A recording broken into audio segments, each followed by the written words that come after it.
What's up, everybody? Welcome to After the Final Whistle, football talk with Jon and Montel.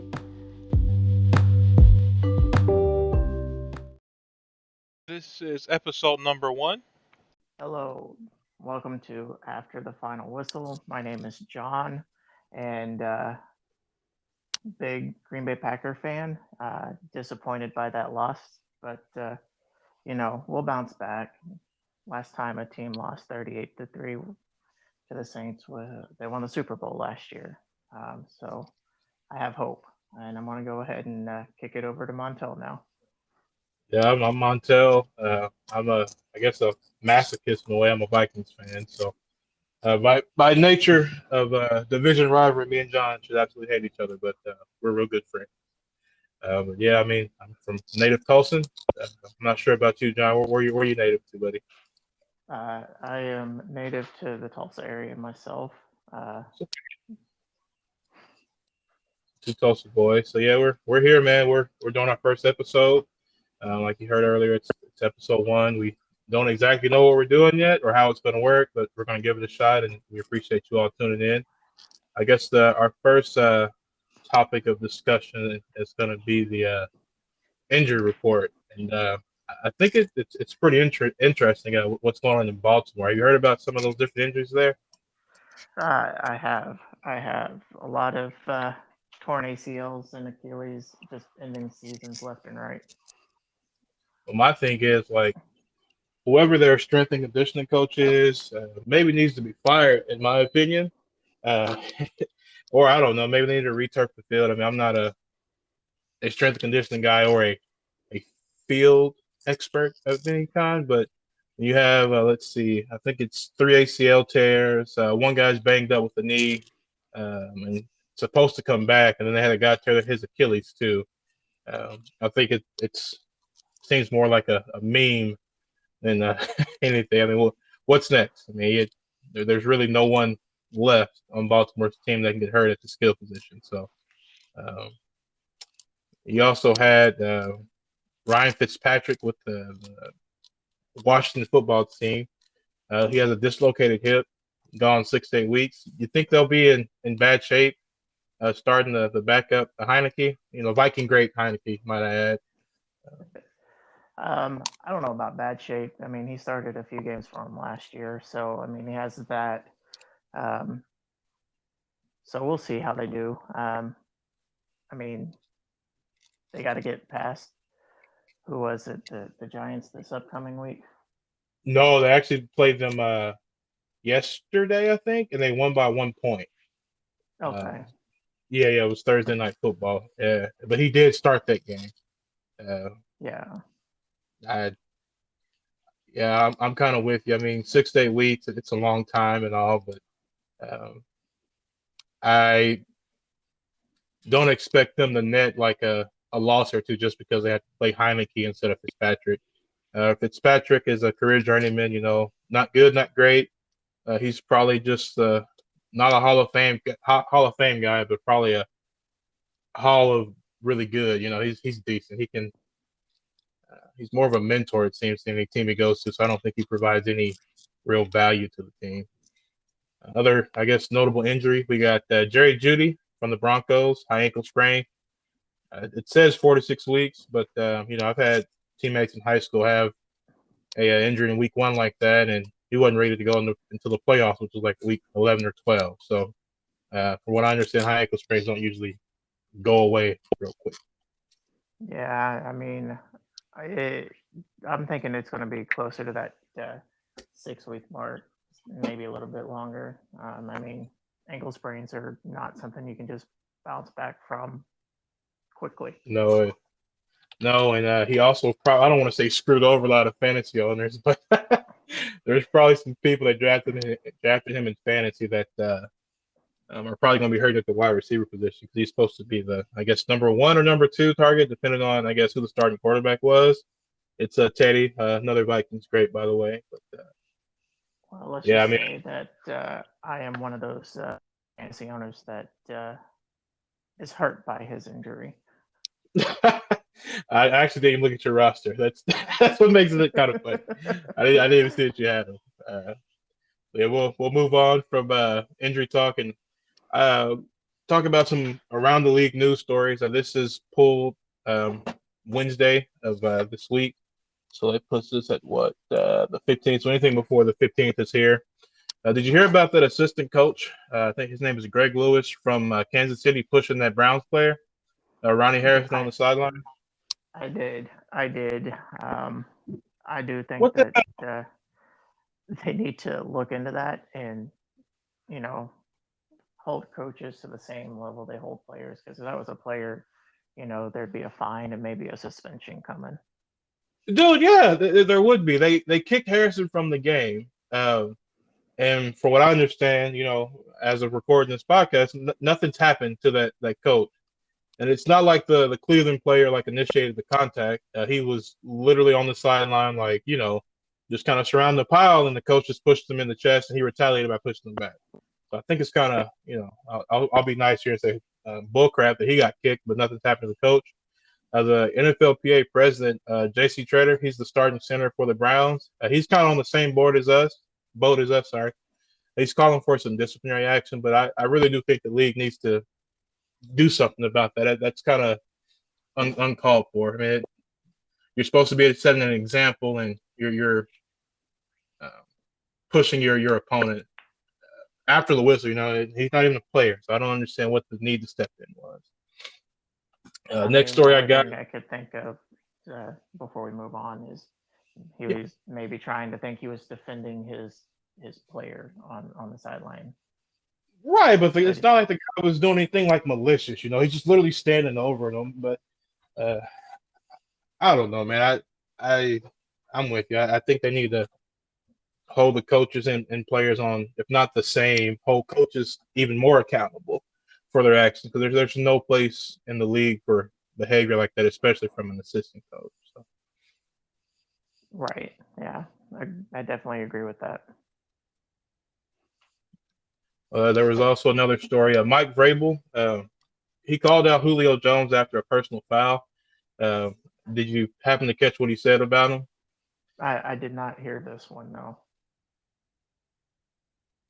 He's quoted saying, "That is absolutely nothing we teach or coach. That would fall under the category of dumb shit that hurts the team." After a personal foul, I don't know what the personal foul was for, but I know Julio did, I think, cost him a bunch of yards in crunch time. In my mind, Julio's played for some coaches like Mike Smith and Dan Quinn.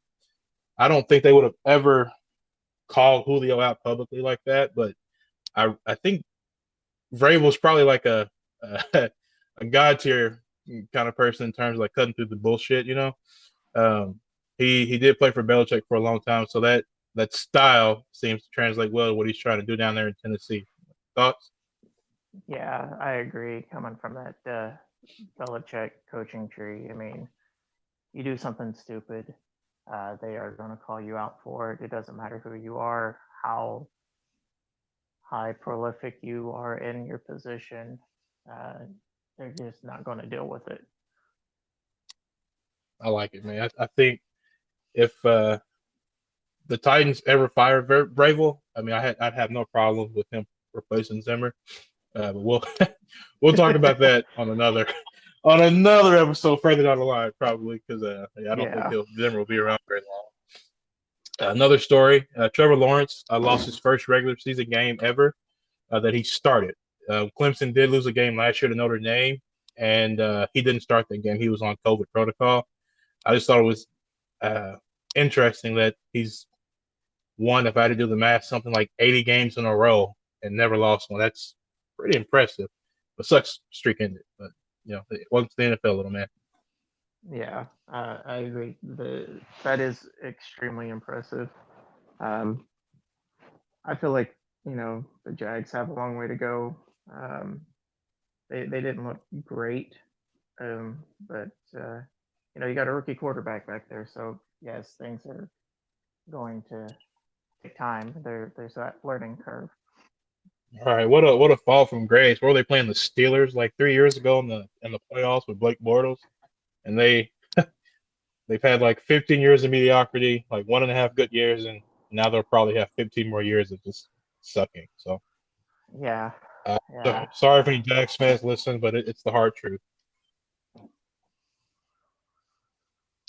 Next thing, the Blue Jays tweeted on Monday they outscored the following NFL teams. So listen to this list and let's talk about it. Colts, Jags, Falcons, Chargers, Washington football team, Jets, Panthers, Titans, Dolphins, Patriots, Giants, Packers, Bears, and the Bills. For reference, the Blue Jays beat the Orioles 22-7. How the hell do you score 22 runs in a baseball game? I don't even watch baseball, but I know that's a dumb impressive number. Uh, yeah. I mean, I do keep up with some baseball, but I've never seen that many runs scored that often in baseball. So that's impressive. I mean, to beat what's that, like 7, 8 teams score wise? I mean, I think it's something like that. I'm not gonna count them. I can't count that high. But yeah, I thought it was hilarious. I was scrolling through my tweets or whatever. I'm like, there's no way. Yeah, they sure as hell did. I was thinking it was like a 7-3 kind of game that they had. That's a baseball score, like 7-3, 10-7, not 22-7. Yeah. Probably Yeah. meme category. I guess Right. last story that was fairly interesting, or I think actually kind of hilarious. Washington football team fans got soaked in sewage after some sewage water fell from a ceiling in one of their suites. How do you let that happen?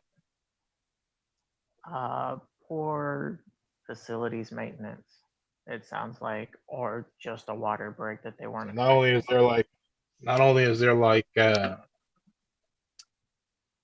their front office a joke, the the facility is a joke too. That's I'd expect to hear about something like that maybe in like a fifth grade football game, not a multi-billion-dollar football team having that problem. That's just, I think, in my opinion, inexcusable. But it's the Washington football team. I don't follow them. They're in the NFC East, so I mean, it is what it is. It's just hilarious that their facilities are so bad. Yeah, I mean, I heard that they had like a water break, but I did not realize it was a sewage water break. That's Yeah, unbelievable. I'll send you the story after we get done with the podcast. Yeah, it's hilarious. All right, next thing we're moving on to, man, is so how did your fantasy team do? For some background here, me and John have played in 2 leagues for what is it, like 7, 8 years together. One of them we play for money, the other one we play for fun. So yeah, we're probably gonna talk about how our teams do every week. If you don't like that, leave us a voicemail, let us know, and we'll remove it off of the schedule. Maybe we'll think about it. So in the just for fun league, I lost by like 0.4 points, so tough pill to swallow. But when you have Raheem Mostert in both leagues and you lose him for the year, uh, that happens. Bad But things usually when draft picks like that go down. yeah, I mean, I'm thankful so far this year I didn't lose like my first 5 picks like I did last year for the year. Yeah, that was rough. But then this year, going into Monday night, I was down by about 16 points. And I was like, oh, okay, yeah, I lost in this week. That's fine. I checked it after the game was done, and I ended up winning by 8 points. So, thank you, Darren Waller. Yep, he had. It seems like Derek Carr's playbook was down, said Hut. Oh, Waller's open. Oh no, too bad. I'm throwing it anyway. So I think he had like 10 catches for like $150. He had a hell of a day, like two or three touchdowns. Yeah, I think he had like 19, 20 targets for the game. I'll take that from that position any day of the week. That is, that's absurd for a freaking tight end. But he's that Antonio Gates style of tight end, so he'll eat up a bunch of targets. Yeah. So how about you? How did your fantasy team do for you? Well, if we weren't on our podcast recording, I'd probably cry. first week of the season in the league we play for money, I lost 111 to 189. For reference, that is the highest score ever in the 8 or 9 years we've been playing in this league, and it happened in week 1. So hopefully the guy I'm playing misses the playoff. Hopefully he peaks early. Hopefully I see him again and I kick his ass this time. But I'm pretty salty about that. I mean, when literally everybody on his team scored over 20 and my guys just barely met projections, it kind of screws you over. But it's week 1. I mean, I can't really be too upset about it. I think the other league, I also lost that one. Womp womp. I'm a bad manager, I guess. Let's see. I'm gonna go look at that score real quick. Week 1. While you're looking, I'm going to do what I can to avenge you this week because I'm going up against him. Oh, Mr. 21. Yes, sir. I hope you kick his ass. Let's see. I guess I won. I lost. Yeah, I lost 149 to 120 something. So, 0-2 across both leagues, but I'm not a crybaby. I'll come back from this. I'm usually a 2 or 3 seed in the playoffs in both leagues, so I'm not too hurt or broken up. Yeah, just gotta grind, hit that waiver wire. You can bounce back easy. Yeah, and I'm not one to make a bunch of trades either. So, yeah, well, maybe I'll make a move or two, but I say that every year, never do. So, we'll see how it goes. First time for everything. Yeah, all right. Yeah, I've had some experiences. I can write a book on some of the bad experiences I've had with trading, but I'll leave it alone. Next, I want to talk about. I don't want to talk about them, but just mention some of the scores for this week that happened. I guess last week, Thursday night football.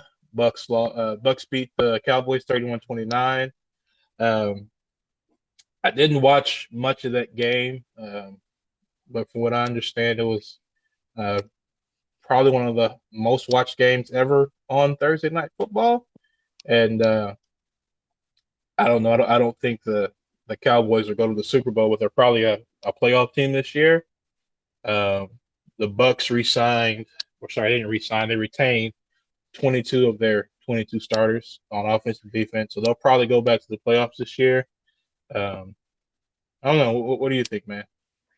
I think that if it wasn't for the Cowboys kicker, the score would have been like 35-31, and we'd be maybe talking differently. But Dak Prescott really impressed me in that game. He looked real good. Yeah, I mean that. Sorry, I have to sniff real quick. That broken ankle or whatever he had last year didn't look to be affecting him. What do you throw for like 500 yards? He's done it in like 5 consecutive games or something like that, or whatever. It's some absurd number. I'm not a Cowboy fan at all, but I can appreciate a good comeback story. I think to me he might be the front runner for comeback player of the year if he doesn't get hurt. And there's like some weird requirements you have to meet. I think he meets most of them. So for sure. I mean, and also in preseason he had that shoulder strain going on too, but I mean that didn't look like it was affecting him either. No, I mean I didn't see him I've seen him in the past try to run some defenders over. He didn't look to be doing that, but honestly, if I'm paying my quarterback that stupid amount of money, get your ass out of bounds. I don't I don't want to be playing. Not that he's on their roster anymore, but Andy freaking Dalton, or I can't remember the guy's name who was Andy Dalton's backup. I don't remember either. Ben DiNucci, I think is what his name was. The guy he's like he's like an Ivy League guy that probably should be holding a clipboard, not throwing a football. But it is what it is. It was a good game, for I understand. Seahawks beat the Colts 28-16. Now, you agree or disagree here, but I think the Seahawks would probably be the 3rd seed in the NFC. The Colts would probably be a 4 or 5 seed in the AFC. So that's a pretty good matchup. I didn't expect it to be quite as lopsided. Carson Wentz, I mean, he didn't look like that I think it was 2016, 2017, Carson Wentz that was swinging all over the field. Uh, is he looks washed. I hate to say it, but I mean, he just looks washed to me. Yeah, I mean, new playbook, new coaching system. So it was only week one, so it's hard to say too much. But yeah, I'm not holding out much hope. I hate to say it for the Colts to go too far in the playoffs if they make it. They got some work to Yeah, do on the backside of that defense. yeah, I think they'll be their front seven is great, but they'll probably be one and done if they make it. Uh, Cardinals Titans 38-13. Boy, um, Derrick Henry played in this game, right? Yes, he played in this game. I think it's like his lowest rushing totals since like the beginning of last season. I think he had one busted game last year, like week 4, week 5. But this don't look like the second best team in the AFC like they were last year. I mean, Baltimore was they were dominant against like good teams last year, and I'm not saying the Cardinals aren't great, but you have freaking who was it, Taylor Lewan, their left tackle. He gave up 5 sacks. I think he gave up 4. I don't know if he got hurt or if they subbed him out, but there was a different left tackle in the game towards the end of the game. But they gave up 5 sacks to Chandler Jones on their Yeah, left side of the offensive line. That's absurd. I can't get 5 in Madden, dude. Like he got 5 in the game. yeah. I mean, there's a chance Chandler Jones has an opportunity to get 10 sacks at the end of this week. You think he might be chasing that sack record? I mean, I'm not saying he's gonna get 5 sacks every week, but if you jump out to a 5 sack lead, I mean, I think Jared Allen when he broke that record, he had like 8 sacks up until like week 8, and then he had a whole bunch of them together. So 8 sacks in half a season versus 5-1. I think he might be sniffing that sack record. Man, he looked good, looked dominant. Yeah, he did. I'm not going to say he's actively seeking it because I mean you're just playing the game, No, right? But right. What happens he happens. he's he keeps having weeks like he just had. I mean, yeah, he's going to get there. And if I think the Cardinals will be uh, damn foolish to. I know there's some trade rumors out there this year. I know he got a contract expiring soon, but I think he looked good, man. I wouldn't trade him. I mean, if I do, I'm going to be asking like some quarterback picks, like 3 first rounds and a couple of late round picks. If they want to come up and get him. So Right, and then you have J.J. Watt on the other side of that oh defensive god, line. yeah, we're gonna talk. We might talk about that. I'm horrified for Kirk Cousins, but we'll talk about that in the next segment. But that's terrifying, dude. You got I think both of those guys are like 1 and 2 in sacks since like 2011. I think they have like 99 and a half and well 104 and a half now, because of the big week he had. I'll I'll talk about it and I'll talk about it later. It's fine. Um, let's see. We got Steelers Bills. I mean that's uh Bills are probably going to be um probably the 1 seed in the AFC this year. Steelers probably a 4 or 5 seed. Not horrible teams, two good teams that if all shakes up, they'll play again. Steelers won that 23-16.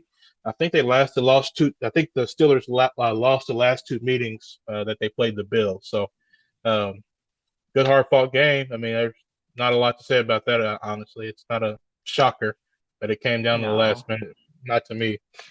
yeah, I mean it was what 2 AFC North teams, so Yeah, a North more and of a a East. defensive struggle than anything else. Right. And Buffalo, they've always played good defense. So Steelers, doesn't matter who's on the field, they're going to play good defense too. So I think that's probably probably not an AFC championship match, maybe a divisional game that'll come up again. And I think it'll be fun to watch. Oh, most definitely. And that. I'm not too concerned about Najee Harris because, I mean, the Bills have a stout defense, so I feel like he'll bounce. Yeah, and you don't draft the running back in the first round if you ain't gonna tote that pill. So he'll probably end up with somewhere between like 250 carries on the season if he stays healthy. I mean, they let James Conner go to Arizona, so obviously they felt strongly enough about this kid they were drafting that he was going to be their bell cow. I guess their new Le'Veon Bell. So, all right. Agreed. So this one's going to hurt, and I'm sorry, but it's a marquee matchup. So uh, Packers 3, Saints 38. We're going to talk more about this, because John is a Packers fan. We'll talk more about it in the next segment, but I'll ask you this. Did the Packers even show up a field goal? I mean, give it up to the Saints defense. I mean, they have a good defense, but I'll just say this is what happens when you don't play your starters at all in the reps in. Yeah, and let me read off some of the stats from the game, okay? So Aaron Rodgers, 15 to 28, 133 yards, 2 picks. A.J. Dillon, the leading rusher for the game, 4 attempts, 19 yards, no touchdowns. Longest run was 6 yards. Devontae Adams, 5 receptions on 7 targets, 56 yards, no touchdowns. I've seen the Packers a lot being a Vikings fan, and I don't think I've ever seen an offensive output that low for them. I figured with the Saints in like a mini rebuild, I figured the Packers would go down south and blow the doors off the Saints, but I guess it wasn't in the cards. But these two teams, I think they were 1-2 in the seeding last year, so this will definitely be a matchup that probably comes up again, and I don't think it'll be quite that lopsided coming from a Vikings fan. No, I mean, also, as painful as it is for me to say this, gotta also give props to Jameis Winston. 5 touchdowns. Good God. I'll credit Taylor with this. He said we were talking about it yesterday, and he said, I guess that LASIK worked out after all. And I'm like, dude, yeah, but he ain't throwing for no yards, but I'll take 5 touchdowns over 30 touchdowns, 30 picks in the season for sure. If he keeps leaning like that, MVP candidate, maybe? Question mark. I mean, he keeps having games like he's having. I can see him being in the talks for it. But if he goes 50 for 50 touchdowns, 50 picks, probably not so much. Huh? Right. He's what was his thing? Eating the W, where he was making the win sign and eating it. Hopefully, I don't like the city of New Orleans or the Saints. If you don't know why, 2009 NFC Championship game. That's all I'll say. Look it up. It's fine. I guess last game we'll talk about. Not a marquee matchup, but it is my team. Like I said earlier, we'll usually cover the score for both our teams just because we'll talk sports and why not include your favorite teams? Vikings followed the Bengals, 24-27. I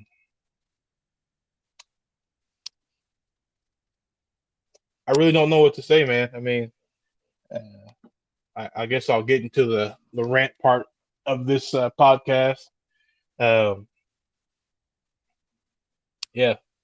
whole NFC North lost their games this week. I don't think that's happened in a long time where every team in the North lost. So we'll kind of rehash some of those scores. Like I said, the Vikings just lost 24-27. Lions almost made a second half comeback, but they fall short, lose 41-33 to the 49ers. Packers seemingly don't show up to play the Saints, 38-3, and the Bears get absolutely dogged on Monday Night Football, 14-34. They lost to the Rams. So I guess I'll speak in depth about the Vikings game because I actually watched all of it. We had 15 penalties. I think 8 or 9 were in the first half. We were on pace to beat the record, which I think is like 18. Um, they had 15, but all 15 were accepted. They had 11. Now this is probably the dumbest stat line I've ever seen. 4 of those penalties happened on consecutive snaps. The first 4 snaps of the game. Oh Lord.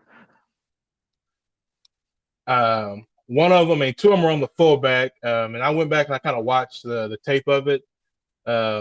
He didn't really move. He kind of rocked back in the stance, which you can do. They never call anything like that, but I don't know if the refs have it out for the Vikings or what. But the Bengals only had 3 penalties. I don't know if they're trying to push like this Joe Burrow's a superstar narrative. I'm not a conspiracy theorist, but I do find it strange how penalized we were. Like I said, 2 false starts on the fullback, 2 on the right guard. One was a holding call. The other was an unnecessary roughness call. Play was over. He literally dove on a DB's back. Like, dude, come on. No time for that crap. Our left tackle had 2 holding calls. Trey Hendrickson, the old Saint, absolutely whooped his ass. There's no ifs, ands, or buts about it. We had 2 calls on the center. Both were holding. One of the calls was so bad, he literally got forklifted into our quarterback's lap, helping him get sacked, which I don't even understand how you do that. One was on the right tackle. I think it was a false start. There was a holding on the left guard, I believe. There were 2 calls that kind of concerned me that I kind of thought were, I'll just be blunt here, bullshit. Justin Jefferson had a touchdown that was not called a touchdown. Dalvin Cook had a fumble where he was on the ground. The refs, there's no way any ref could have saw it. And a Cincinnati player pointed, they wave their hand towards the other touchdown, end zone. And they said they had the ball. Refs would win it. They reviewed it, and Dalvin's clearly sitting on the ground, and they call a fumble. It makes no sense to me. But despite the fact they had all those penalties, I know this sounds cheesy, but I don't think the Bengals really beat themselves. You shoot yourself in the foot and you have 15 penalties. It doesn't matter if it's little league, middle school, high school, college. If you have 15 penalties, 99 times out of 100, you're going to lose that game. So, it is what it is. In rant, I'm done. I'm moving on to next week. How about you, John? So I'll rant for a minute here. 38-3. That's just hard to swallow. You don't show up for the game. You don't play your starters during the preseason, and you expect them to just go in and play like they didn't miss a beat. So I'm hoping that we'll find a rhythm next week. And another thing that's kind of up in the air, if we're still good in, is that offensive line. It can't be worse than the Vikings, I promise. Well, we got 2 rookies, and then Bakhtiari is still out rehabbing. So hopefully we can improve there, go on and win. Luckily we have the Lions, so should be an easier opponent. So we'll go over that here in a little bit, give them our scores and see what we think. Yeah, I was gonna say Lions. Yeah, we'll talk about that here in a second. That's really all I have to say about the dumpster fire that was the Packers offense. Defense, was okay. We shut down their. I did not. I was with it being an afternoon game and me working overnights, I missed it. Oh, okay. I got it. Sorry, I didn't mean to cut you. I'll go ahead and finish your other point there. I didn't mean to cut you off. No, you're good. But yeah, shut down the number 1 wide receiver, because that's what Jair does. But the defense has got to step up, and it kind of hurts since I think Zadarius Smith was just put on IR. They just shut him down yesterday, I think. So selfish question here. Is he coming back? Because he's actually made my center's life a living hell. So if he misses like just the two Vikings games, I won't complain. I mean, I don't want him to like lose a leg, but if he has to be hurt for a week or two, I'm okay with that as long as it's when he's playing the Vikings. He should be back in like 3 or so weeks. Damn. Okay. So I'll have to be sad. Yeah. All right. Ah, man. All right. Speaking of Lions and Packers, so we're gonna try this. We're gonna do some weekly predictions. We'll get a marquee game, and then we'll get the scores for our teams. So um, the first one I'll give to John. It's Lions at Packers on Monday Night Football. You want to predict a winner and maybe a score? I know you said no on the score, but I'm putting you on the spot here. Putting me on the spot. I mean, I'll give it a shot this week, see how it goes. I am predicting the Packers to win, and I'm going to say that the score is going to be like 33-24.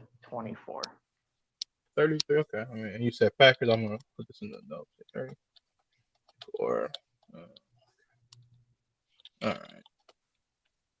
All right. So the next game that you have is Chiefs Ravens. Now, before you start, I think this will be a lot of like possible playoff games the first couple of weeks. I like that. NFL schedule makers doing their thing. What do you think in terms of like score for this? So, with everything going on in Baltimore, I do predict the Chiefs to win.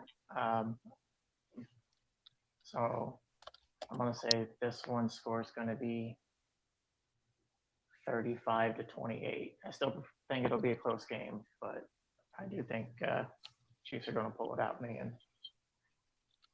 Man, I was just gonna say I think the Ravens lost Marcus Peters too, so that is a bona fide like number one corner, and I mean Tyreek's gonna eat, dude. He'll probably have like 5 receptions for 200 yards and like 3 touchdowns if they can't guard him. So I'm with you. I think it'll be a close game. Yeah. I've got Sunday Night Football, Titans at Seahawks. So I'm thinking Titans 27, Seahawks 12. I think Derrick Henry's going to come out and run pretty dang pissed off, man. He'll probably get 25 carries, 180 yards, and 2 touchdowns. Ravens going to unleash the beast, man. I don't think it'll be pretty for the Seahawks. Their defense is not what it used to be, and I think the Titans have the tools in the trenches to kind of push the Seahawks around and give Derrick Henry those rushing yards that he covered so much. I don't think they'll play a defense. I don't think the Seahawks defense is on the level of the freaking Cardinals. So I think the Titans pull it out in a close-ish game. They win by 15. So I think the Seahawks only kick field goals, to be honest. I mean, so 12 points. Vikings at Arizona. That. Oh, sorry. Go ahead. I said, don't say that because I need Russ to cook. Man, fine. I'll give them a touchdown. They miss a field goal and they kick 2 field goals. Sorry, touchdown, miss an extra point, kick 2 field goals. So I can live with I'll give them that. So this one, Vikings at Arizona. Man, I feel like every Vikings fan around the country is probably on suicide watch after the freaking Bengals game. I think they lose 14-27. Kyler Murray, D-Hop, they got AJ Green. Like I said, actually John mentioned earlier, Chandler Jones and JJ Watt are on the Cardinals defensive line. We're starting a journeyman backup at left tackle. Our first round pick is having a groin issue. And that guy, his name's Rashad Hill, dude. It is what it is, man. He's not a starter, but he's somebody you want to throw in the game if your starter gets hurt. He can survive, but I think he gives up a sack or two. There'll probably be a strip fumble in there somewhere. Yeah, it ain't gonna be pretty. I'm being generous, giving them 14. I honestly wavered between like 10 for the Vikings and like 31 for the Cardinals, but uh, for the sake of not being a complete downer, I'll give them a 13-point spread. Yeah, that's a tough matchup. Hopefully, you guys can, you know, get some momentum, something, just even if it's a morale thing. I hope so, man. I just once before I die, as well, I want to win a Super Bowl, so just once, but it is can't be mad, dude. It's incompetence in the front office. We can't develop guys. We had to cut our first round pick. He has like a pending domestic battery freaking to one of our corners. So yeah, we're thin in the secondary. D line's really good. Um, we're probably going to be missing two of our starting linebackers. Last I checked, Eric Kendricks he was a full participant in practice, but limited all week. Anthony Barr's got some kind of knee thing going on. Yeah, I don't think we have enough weapons on defense to stop Kyler Murray. He looks like a young Russell Wilson. He's cooking, man. Yeah, he does. So I do have one question about your defense. Yeah, sure. I know it's after like just 1 week, but do you think it's an improvement from last year, or do you think it's going to be more of the same? I'm kind of with you on the preseason game. I mean, our starters played. I think no one played more than about 30 snaps in the preseason, so I think they're kind of meshing together. They said that the run defense was supposed to be better. We got gashed by Joe Mixon for like 149 yards. Um, so I mean, I like you said, I think week one, I think they'll work out the kinks. They're using some kind of like hybrid 3-3 Sam defense. It's not traditional at all. So um, I think it'll be better. I mean, we got Patrick Peterson, Rashad Breeland, who had a horrible game, but got torched by a freaking rookie Jamar Chase. But uh, I think it'll be better. I think they've got more veterans. We had to start two rookies at corner last year. So Pat P probably Hall of Famer. Harrison Smith probably a Hall of Famer. Anthony Barr, I mean, he hadn't played hard since his rookie season, so I really don't understand why they even paid him. Eric Kendrick's still solid. The Neil Hunter's back from his neck. I'll just do the air quotes tweak that he had last year. We sound Dalvin Tomlinson away from the Giants, so I think it'll get better. I mean, it's just I guess a patience thing, which I don't have much of for my team this year. So Right. yeah, I mean, I understand that. It just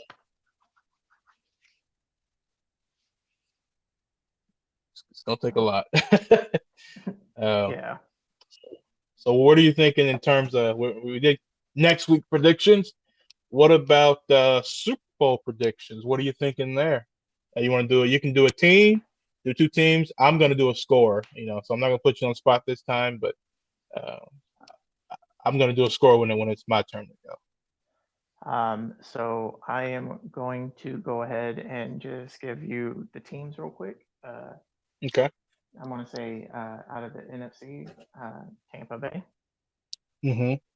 And then out of the AFC, I'm going to take a different team because I'm sure a lot of people are saying the Chiefs. I'm going to say Buffalo Bills. You said who? The Bills. Oh, that's hilarious. I have the exact same thing. Okay. I've got the Bills beating Tampa Bay 31-17. Okay. Yeah, and for the record, we do take notes, but we take them separately. So there was no pre-planning that whatsoever. Yeah, I mean that's pretty much it. First one, I personally think it went well. If you have any questions or anything like that, feel free to leave us a voice message. You can click the link in the show notes and make sure it's appropriate now, and we'll listen to it on air, and we'll answer some of your questions if you have it. You got anything else, John?